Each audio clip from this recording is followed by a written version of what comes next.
So, good morning, everyone.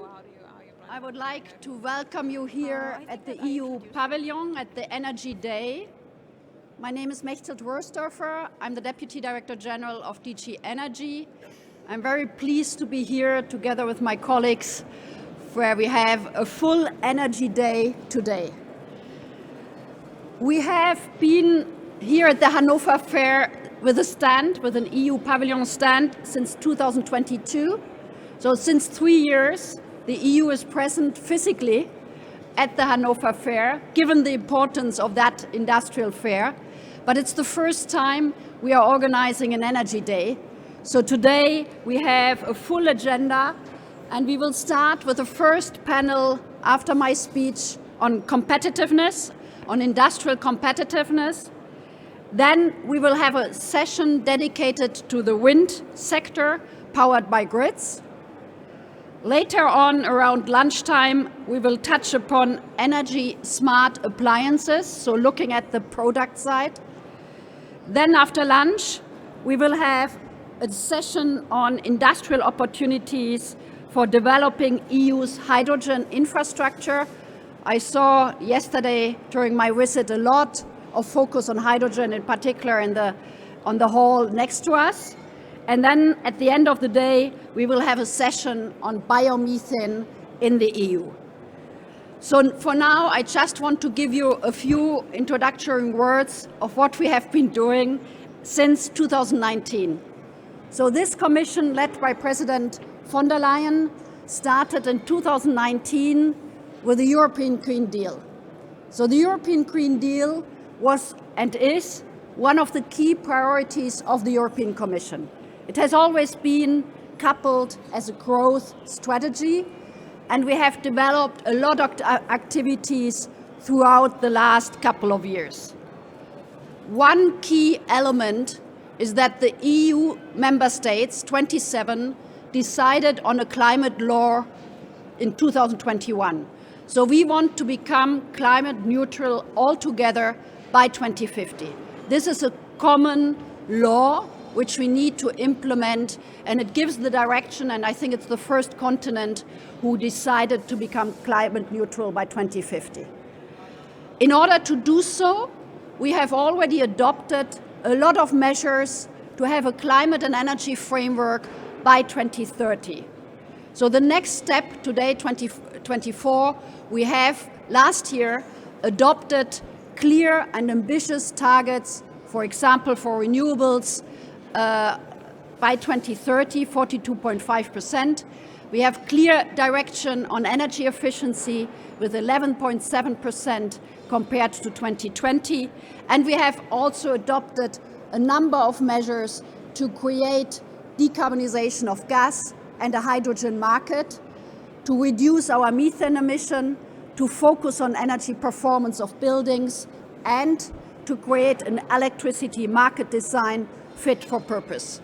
So there is a lot of legal and regulatory framework for 2030 which we need to implement in the coming years together with industry and the stakeholders. But we also lived through an energy crisis, unprecedented, triggered by the invasion of Russia into Ukraine 2 years ago, which gave us a really big challenge. And I think as the Commission, with our member states, we really managed to go through that crisis. We established 2 years ago what we call the Repower EU, which was mainly about energy efficiency and energy savings. So this was the first action. We looked at energy demand reduction by 15% voluntarily. Then we looked at how to diversify. Europe was a country which was very much dependent on one single supplier, and in gas it was Russia, in oil and coal as well. So the second objective was to diversify and reduce the dependence on fossil fuel, and in particular on imports from Russian gas. And thirdly, what we decided with Fit for 55 was to accelerate our clean energy transition, really putting renewables at the forefront, energy efficiency, and all low-carbon solutions what we have. So as you know, this year, 2024, is a kind of a turning point. We will have elections in June for a new European Parliament, and I think we all work that this election goes in a democratic right direction, and then we will have a change at the European Commission where we need, in November, we will start with a new Commission. Our current president is the candidate for the new Commission, and then we will elect, or the Parliament will confirm and elect the new Commission. So from DG Energy, together with colleagues from DG Grow who are here today, we will work already on our priorities for the next 5 years.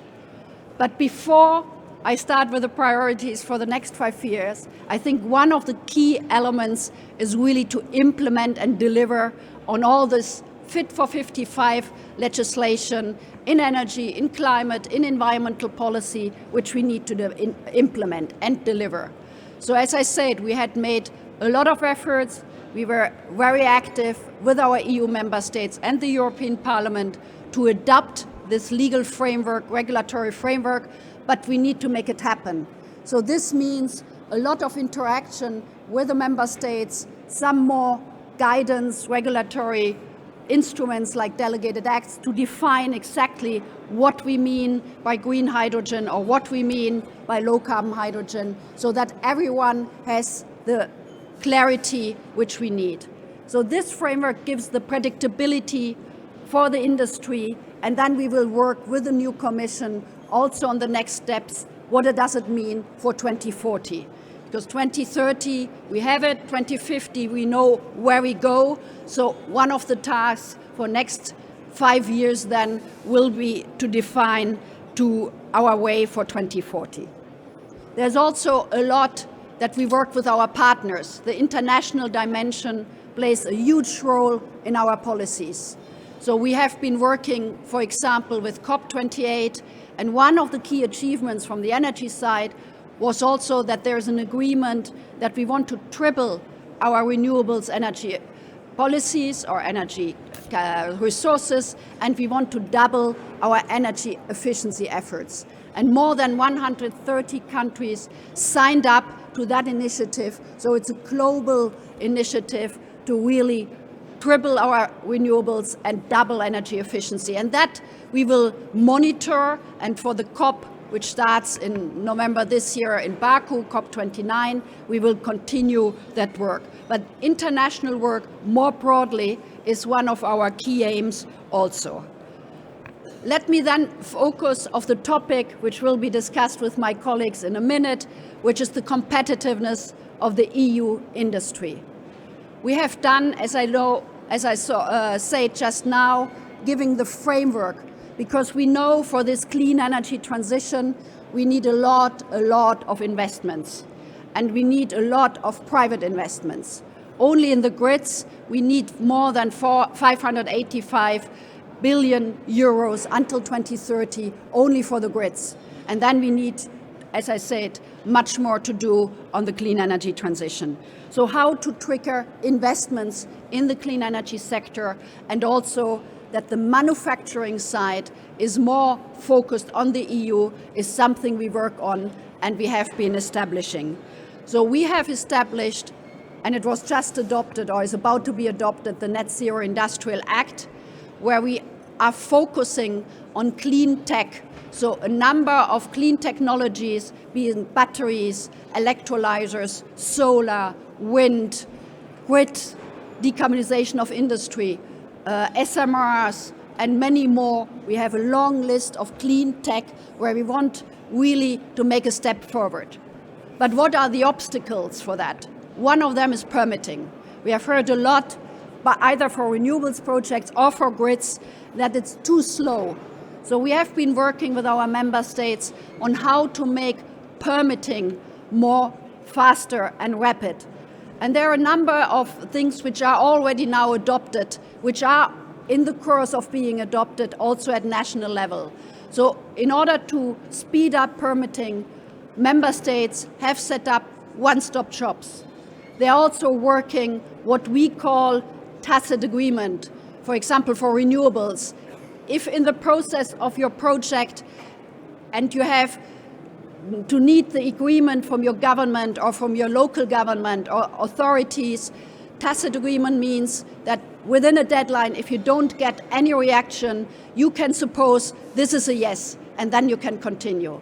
And then we also work what we call acceleration areas for renewables and related grids, meaning that if you have a particular suitable area for wind or solar or for both, can be old industrial areas, you can go ahead with one environmental impact assessment, and then in that area you don't need project by project environment assessment anymore. You have done it for the area, and then that means you can speed up.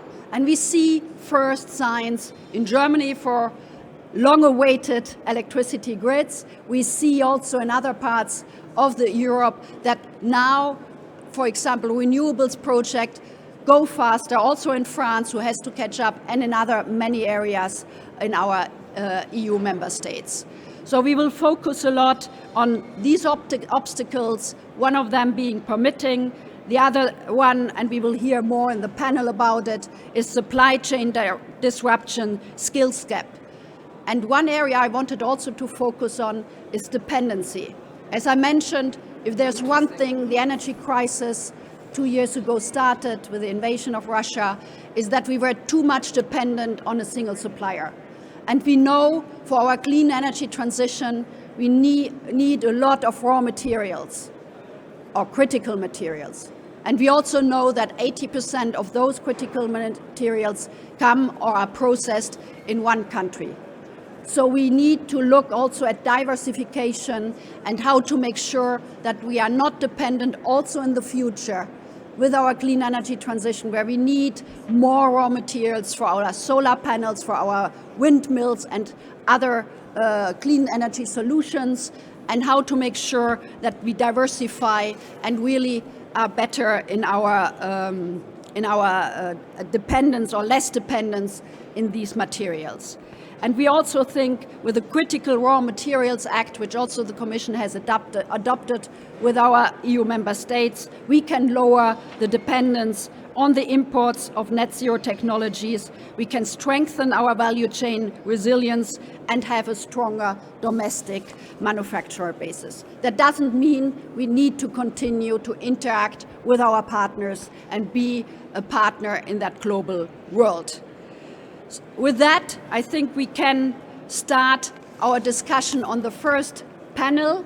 So as I said, we have a full day of the EU Energy Day. I'm very happy to see so many participants right now in the morning. So we will start with a workshop on competitiveness. As I said, we will continue then in an hour with the wind sector and related grids, before we then go to our product side, where we also have some good news. I will give now the floor to my colleague who is already waiting to happen. And now, Christiana, the floor is yours. Thank you very much, and a warm welcome again.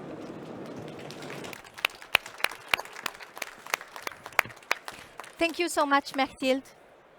Can you hear me? Thank you so much, Mechtild. First of all, I would like to welcome you all again, also from my side, at the European stand. This is the very first Energy Day, and as Mechtild said, this is a day packed of events.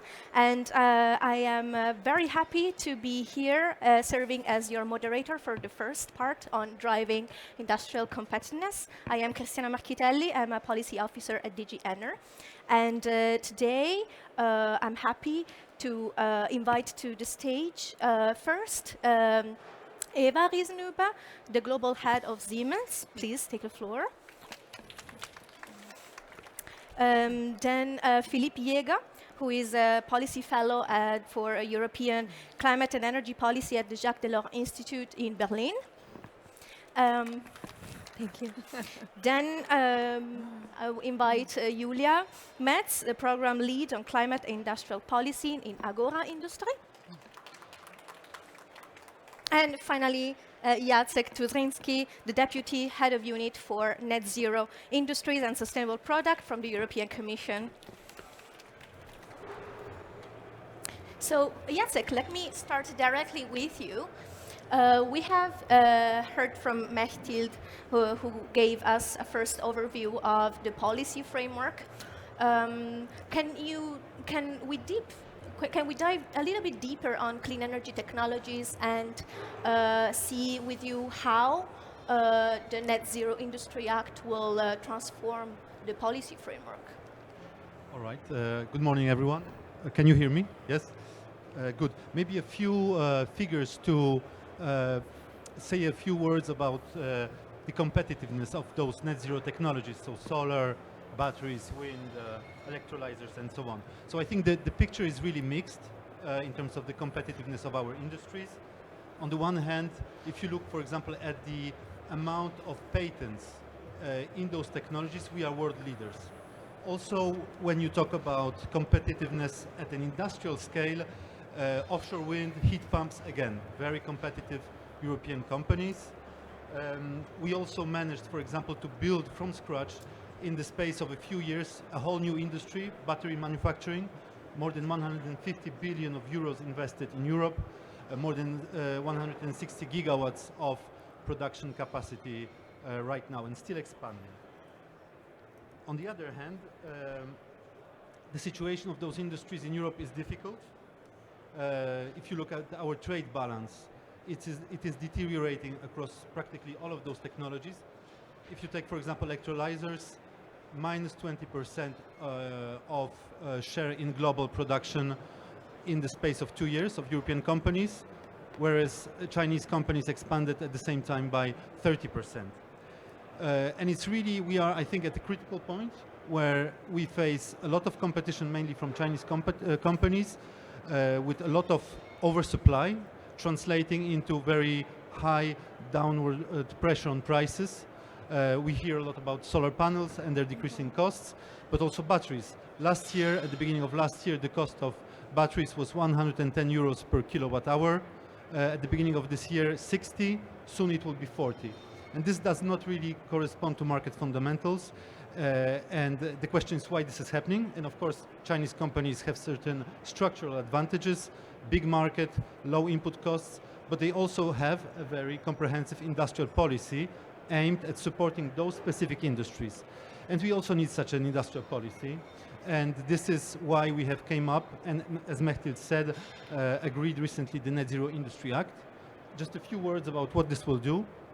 It will try to facilitate investments in those industries through acting at all levels that impact the investment decisions. First, permitting, as Mechthild said, currently permitting for gigafactories often takes 5-6 years.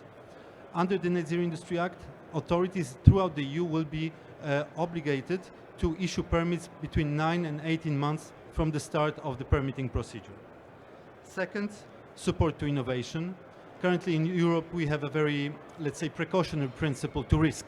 We have to allow companies to take more risk and not penalize them for that. So we will be establishing so-called regulatory sandboxes where companies will be able to innovate, test their products while being able to derogate from certain rules that normally apply to those technologies. Third, skills. We have skills shortages in those industries in Europe, and that's why we will be establishing so-called net zero industry academies funded by the EU budget, where we will be training engineers and other specialists working in those gigafactories. And the final element I would like to mention is access to markets. So we have to facilitate access to markets for those producers in the EU. So as of this year, and partly as of next year, public authorities throughout the EU, when they will be establishing support schemes for individuals, for example, to buy heat pumps, when they will be procuring also for their buildings, for example, solar panels, or when they will be designing auctions for green power, wind, they will have to factor in the way they award those contracts, considerations on where the equipment comes from. And if for this equipment we will have a very high dependency on a single source, authorities will have to give extra points to manufacturers from other sources to ensure that we have a greater diversification of the supply of those technologies. Thank you, Jacek. You gave us an overview of the different items explained in the Net Zero Industry Act. Now I want to understand from Eva, for instance, you come from a very big company, and listening to these strong messages, what is your view on the Net Zero Industry Act? How do you see it? How do you see Europe doing in the global manufacturing arena? Yes, thank you for the question. I'm Eva Riesenhuber, Global Head of Sustainability at Siemens. And as you know, in Siemens, we are focused on industry, electrification, buildings, and transportation. And here we really have mapped our entire portfolio, and more than 90% of our business enables our customers to have a positive impact on sustainability in the area of decarbonization, energy efficiency, resource efficiency, circularity, and people centricity and societal impact. So I'm just saying this to frame that as a company, we really appreciate the focus of the European Union on industry. Maybe it could have been a little bit faster as a response to the IRA, but it is there now, and we actually see ourselves very much as a partner in implementation. You will know that we recently announced a 2 billion euro investment part where we also focus in our areas of expertise. You know that 1.5 years ago we said we're going to invest 650 million in decarbonizing our own buildings, sites, fleet, production. All of that is very much at the heart of what you're trying to achieve. So we're walking the walk as a partner to the European Union. But now when we look at the Net ZIA, the question really is this going far enough? Is it focused enough? Is the right speed, the right scale? Is it simple enough? Because when we look in a geopolitical context, it's US, Europe, China, it is very much about competitiveness as well. So again, we appreciate and we really welcome the focus on technology and on supporting the industry and to help us deal with the gap between we have to invest now to make this transition and the return will come much later. So all of this is very appreciated. But when we now look speed, I do think that the European Union as well will have to be able to move faster. So it will be, the response comes around 2 years after the IRA. Then we still have to have delegated acts for more specific definitions to turn some of this into reality. This is for industry. This is a lot of time to have other industry or nations charging ahead. The next thing is when you look at scale, we need to look at this as one EU. So if we have more complex national requirements when we turn the Net ZIA into reality, then we're making it more complex and it becomes more difficult. So we do think that there should be the Net ZIA and it should turn into regulation and it should be implemented. And the last thing I want to say is simplicity. So as the European Union on many different fronts is moving ahead to turn the Green Deal into reality, it also needs to be simple. And there, for example, when you look at the procurement rules that are included in the Net ZIA, we really welcome them because we do think that the EU should use all the tools and they should also walk their own talk. So what they require industry to do should be reflected in the procurement, but it needs to be simple. It can't be that you need a horde of consultants to interpret how to navigate it, because then you don't get that scale you want to achieve. Because then you have companies like us explain it to our customers how they can benefit from procurement in the EU, and all of that is just complicating and delaying the impact that you very rightfully try to generate. Thank you. So if I sum it up, your points are scaling up, the speed, and whether the framework that we are putting in place is simple or not, or is simple enough. This is interesting. This is your analysis from the industry perspective. Now I turn to Philip. You have a totally different perspective. I mean, the Jacques Delors Institute has a take on competitiveness that is much broader, but you also have undertaken an analysis, an early analysis on the Net Zero Industry Act. Can you tell us more about that? Sure. I think, is this on? Yeah. Please put it very close to your mouth. I think actually what I want to say ties in really well with what's been said already.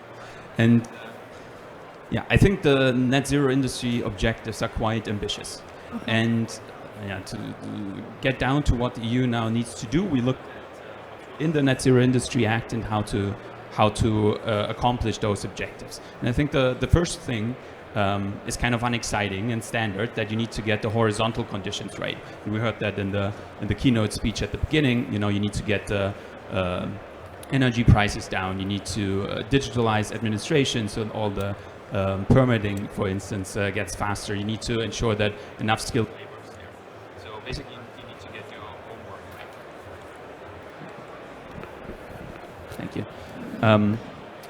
But for the technologies in the Net Zero Industry Act, getting those horizontal conditions right won't be sufficient. And so on top of those things, you need specific or targeted support for the technologies where the EU wants to establish itself as a manufacturing powerhouse. And that's because, as was already mentioned, other world regions like the United States with the Inflation Reduction Act are really putting very targeted and focused support to some of those industries. And it's not just the US with the Inflation Reduction Act, but also in China there are massive state subsidies, and China also already benefits from big economies of scale. And so I think, yeah, if the objective really is to get to those 40% targets in the Net Zero Industry Act, then you need this more targeted, specific support. And there are basically two options how you can go about this. One would be a protectionist approach, which for a lot of reasons I think the EU wants to refrain from doing. And the other would be to subsidize certain parts of the economy. But then again, of course, subsidizing specific sectors is quite difficult, and there are lots of risks and pitfalls that go along with that. You know, political captures and companies just lobbying the EU Commission to get access to those funds. So it's quite difficult. And so what we looked at in our analysis is how to best deal with this, with these difficulties. And yeah, it's one pillar here would be to establish a solid governance framework. So the mechanisms and the institutional capacity needs to be built so that the EU Commission or also the member state governments are put in a position, kind of identify the areas in which the EU wants to become a manufacturing powerhouse, and then also how to select beneficiaries, whether this is via auction, so we are a technical agency then selects companies, then also how to monitor progress and how to exit projects that don't function well. So this is kind of the governance dimension. Then the second pillar here would need to be the financing. Because when the Net Zero Industry Act was devised, it was just one part of the coin, one side of the coin, with the other side being the Sovereignty Fund, which actually never materialized. And so there's kind of a lack of financing at the EU level that so far has been unaddressed. And if you just compare what's available in subsidies in the United States and then in the European Union, for instance, for solar panels, then it's clear that there's quite a big gap between between the EU and other world regions. And so at the moment, either there's no industrial policy in Europe or it's member state driven. And if it's member state driven, then only rich countries like Germany are in a position to engage in industrial policy making, which of course comes with certain risks to the single market and distortions. And so I think the way forward here would be to establish something alike to the Sovereignty Fund, or to channel the needed subsidies on the European level instead of just the national level. So just to quickly summarize, you first need the horizontal conditions, and then on top of that you also need some vertical support. And to get that vertical support right, you need A, the governance to avoid all the risks that come along with that, and B, you need the funds and the financing. So I noted down that you've mentioned at the moment we do not have a European industrial policy, and I think it's very interesting that you say here because we are discussing the elements of our new industrial policies with the basis from the Net Zero Industry Act. Julia, do you share this analysis that Philip made? Do you have a particular angle where we think we should act to enhance the competitiveness of the clean energy technologies in Europe? Yeah, thank you. So my perspective on the topic is from a climate policy think tank from Agora Energiewende and Agora Industry, a sub-brand. And first of all, from a climate perspective, it's great that we're having this debate.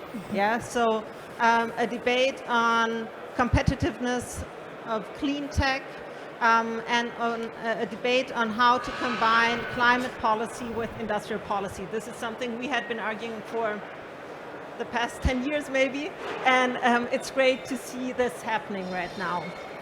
Now, coming back to Europe and maybe also to the point that Philip made on the horizontal conditions, I think that actually Europe is in quite a good position from the start to compete in this international competition, because we have such a strong regulatory framework in place and also such a successful track record actually in building out renewables and investing into energy efficiency and circular economy. So all of these technologies that Eva also mentioned. So we really have a strong foundation we can build on. And I think, and also with the Green Deal and with the trajectory of the European emission trading system, like the path of the future is quite clear, and it's quite, I would say, reliable and should convey planning security to industrial actors. Yeah, so if they invest into Europe, they can sort of like trust that the path is going to be one towards climate neutrality. And now linking this back to the initial question of the current industrial policy framework, I think it could be strengthened a bit more what our competitive advantages are. So looking at the Net Zero Industrial Act, like the final list of technologies is very, very long. Yeah, like it's the result of a political compromise. But in my view, it may also show that there's room for improvement to focus more on what's actually our narrative, what are our competitive strengths. And there I would say, as I mentioned before, it's a large share of renewables, it's energy efficiency, because we aren't, like compared to other regions, abundant, cheap energy isn't our competitive strength. It has never been. So how to turn this into a competitive strength, and that's energy efficiency, including electrification, and also looking at resources, so raw materials. This also isn't a competitive strength compared to other regions. So this brings circular economy to the table. And this is also where we have like an area where we have a strong track record. And to make this explicit and build on that, I think that would be helpful. So, thank you. But Jacek, don't you think that this is what we are doing, changing this narrative? For instance, for the raw materials, we have the Critical Raw Materials Act, and for what Philip said on having a strong governance framework with the Net Zero Industry Act, we have provisions to create a platform for member states to have a solid governance framework. How would you react to Julia and Philip? Yeah, I think the narrative, looking at it from Brussels, is clearly changing. But I would like first to just nuance a bit what I heard. that we don't have an EU industrial Indeed. policy. I think we have the beginning of an EU industrial policy. We have a framework, and of course how effective it will depend on how we implement it, how smart we are about it, how much effort we put into it. And I think what we heard here, that rules are complex. Indeed, they are often complex. In Europe we have 27 member states. They have to all agree with the European Parliament. The effect often is quite complex, but we have to translate it into very operational, simple rules that authorities will be able to apply to those contracts. Then coming back to the narrative, I mean, we heard from Mechthild about the European Green Deal, and so far I think we have assumed that the European Green Deal, by implementing it, we automatically create business opportunities for EU companies. But now we see this is not necessarily the case, and therefore we need to complement the European Green Deal with a competitiveness deal. There's more and more talk of it in Brussels and in different capitals in the European Union.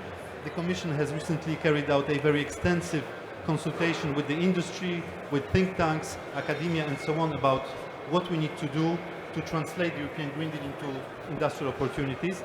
And there are a number of outcomes, I think, that is worth mentioning of those extensive consultations. What are the elements we have to improve? First is the regulatory burden. We hear a lot about it, especially in Germany, that companies are faced with too many rules that are complex, difficult to implement. But I think it goes really beyond that even. It's also about our approach to risk. There's one interesting case that was reported this week in the media of a Finnish startup that was the first company in the world that produces food, proteins, on the basis of hydrogen, CO2 and bacteria. And this company now wants to market its invention as food products, but it was not able to do it in the EU because of food regulations. And so it is going to Singapore and the US to do it. So we have to make sure that our innovators can translate their inventions into business opportunities. Second element that came out of these dialogues is the energy costs.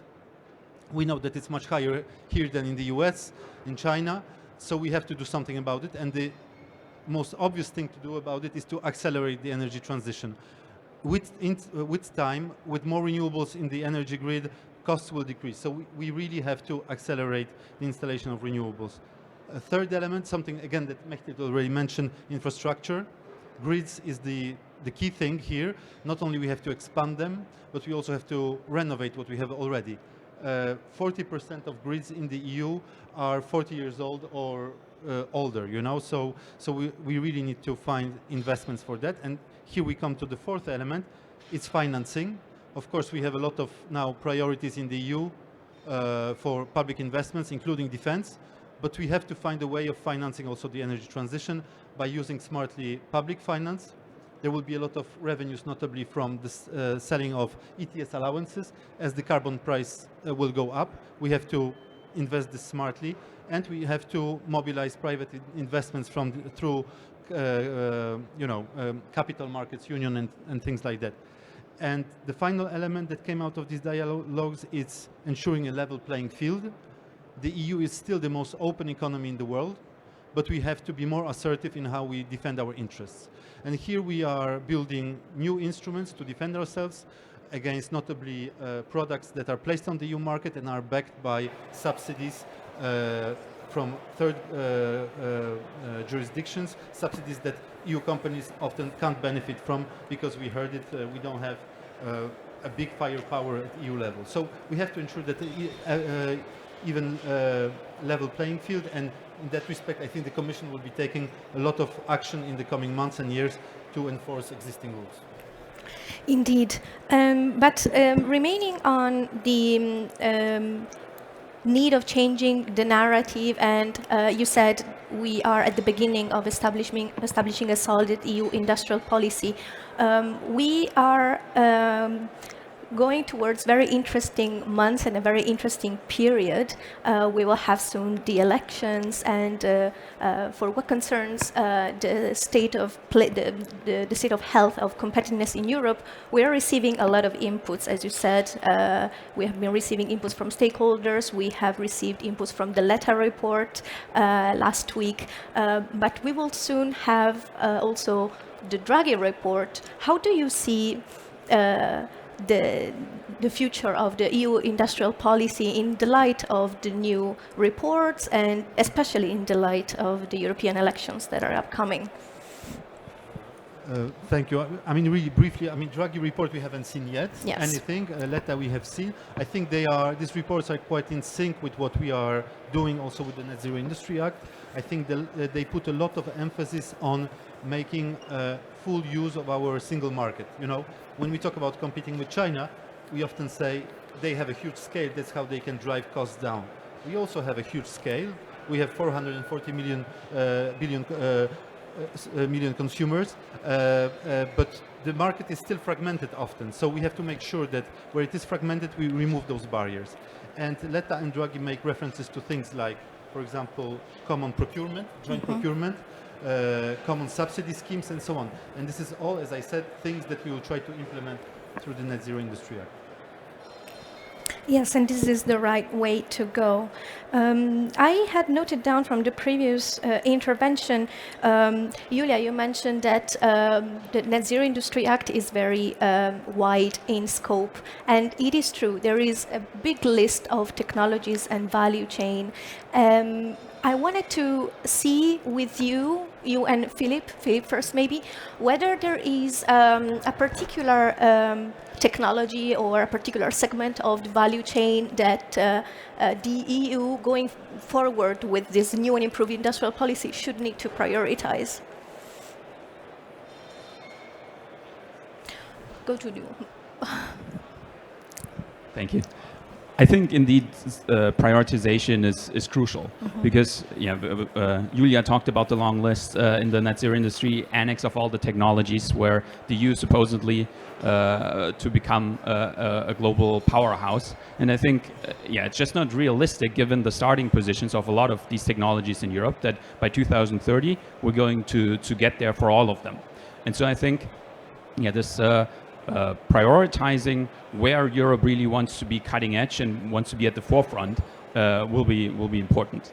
And so I'm a little hesitant now to identify these technologies because that's not trivial to do, right? But in one of the analysis that we conducted at the Jacques Delors Center, we tried to provide the framework for how this prioritization could be done. And I think oftentimes in the debate, we kind of mix up the different objectives that the EU might have to support a certain technology. And there might be economic reasons to support an industry. Perhaps the hydrogen economy is going to be an important pillar of the economy, so it might make sense to support hydrogen. But that might not be the case for solar, where profit margins are very small at the moment, and there doesn't seem to be a lot of benefit economically, at least, to invest now or to support the solar industry. Then another dimension that's important to look at would be resilience, which was already also mentioned. But I think here we also need to be careful not to overstate our dependency on other countries. And it's true that at the moment we're quite reliant on China for a lot of critical raw materials and also products. But I think going forward, oftentimes the cheaper option compared to building up the industry in Europe is to diversify the import sources. So the US might build up solar capacity, India is ramping up solar capacity. And so I think the resilience risk of Europe vis-a-vis the solar industry might not be quite as big as it's sometimes portrayed. And then the third dimension, of course, that needs to be taken into account is the climate dimension. So what would it do to the speed of the green transition in Europe if, for instance, Europe now took the option of that's in the Net Zero Industry Act and in public procurement auctions only used Europe-produced solar panels. And one likely outcome of this would be that prices go up, which could slow down the energy transition. And so I think this kind of framework is important and useful when thinking about which technologies Europe wants to support and where our limited resources should be focused at. Indeed, the resilience part is particularly relevant as now we need to avoid having falling into transitioning from dependency from gas, then dependency from raw materials. So this resilient element is very, very important at the moment. So this is your prioritization framework, and we do not have a particular segment now identified. I wanted to see with Julia, you agree on this prioritization framework that Philip has provided. So, and also if you indeed have a particular segment of the value chain that you think we should prioritize, if you have it. Okay, picking winners. No, I think the way Philip approached it makes a lot of sense. So I'm strengthening the argument to look at, okay, what are the criteria for prioritizing certain technologies? Mm-hmm. And so I think this is important to be clear about it and be transparent about it, and maybe arguing or adding to one criteria. As Agora, we published the study last year, which we conducted together with Roland Berger, and it looked at the initial list of net zero technologies mm-hmm. proposed by the Commission, and assessed we call it the resilience premium, which is the cost difference between producing this technology, for example, batteries in Europe compared to other regions. And one key finding was that when looking at the cost difference, the OPEX costs are really they are the chunk of the resilience premium. So, and that again helps to assess, okay, keeping the manufacturing or expanding the manufacturing for technology in Europe, like how energy intensive, yeah, because that's basically the OPEX cost, how energy intensive is this manufacturing process? And that gives an indication for how costly it is to keep or expand manufacturing capacity in Europe. And for example, for PV cells and batteries, the resilience premium is higher than for wind onshore, offshore, or electrolyzers. But that's like only looking at the criterion of economic efficiency, I would say. And the background of this analysis was looking at the 40% manufacturing capacity that was mentioned in the Net Zero Industry Act, and asking, okay, does 40% make sense across all technologies, or might it be more efficient to have some variation across technologies? Okay, so these are your criteria for prioritization. How do you think we can have the buy-in from industry, and also to you, Jacek, how do you think we can have the buy-in from the member states? How can we actually have them on board on such prioritization? Yeah, I would love to take that question. Oh, please, Eva. So because I would actually, I see three ways of prioritizing. The first one is, we all know what we have to do to reach net zero. So it's energy efficiency, electrification, and renewables. Where is the most influential technology? Technology neutrality is actually not what is advancing us at higher speed. We need to be pragmatic and really accelerate where the key technologies are for the energy transition. Now, the next aspect we need to consider is, when we look geopolitically, we should also look at what other nations are actually heavily incentivizing. So then we're looking at battery, for example, we're looking at hydrogen, because the reality that we're facing is we're trying to ramp down an energy system that has been existing for more than 100 years. And at the same time, we're trying to ramp up a new energy system at high speed that gets us into the future, Now, who's going to dictate how that future is going to look like? It's going to be the nations that have the right technology, and to get the right technology, you need to incentivize it, and you need to build it, because we have the global challenges at high speed. So this means that in a race where we really have to face who's gonna be the key player in battery, who's gonna be the key player in hydrogen, who's gonna find out what the right standards are, the infrastructure and everything that is tied to that, we need to be focused and pragmatic. And the third aspect that really needs to be considered further is how you merge the digital initiatives in the EU with the sustainable initiatives. Because digital transition drives sustainability. And I think in software it is understood. It's like, how do you get a dinosaur grid that's more than 50, 60 years old, that was never meant to get bi-current electricity, that was never meant to get renewable sources attached and actually move them into the grid, that has no smart metering. How do you actually manage this and make sure that it survives the peak loads that you suddenly, all the prosumers add into the net at high demand times? So all of this needs to be managed with infrastructure that is dinosaur old. And in order to do that, you need software. And this is an aspect that is not fully reflected in the net zero yet. It's only in the grid part, but not the other technologies.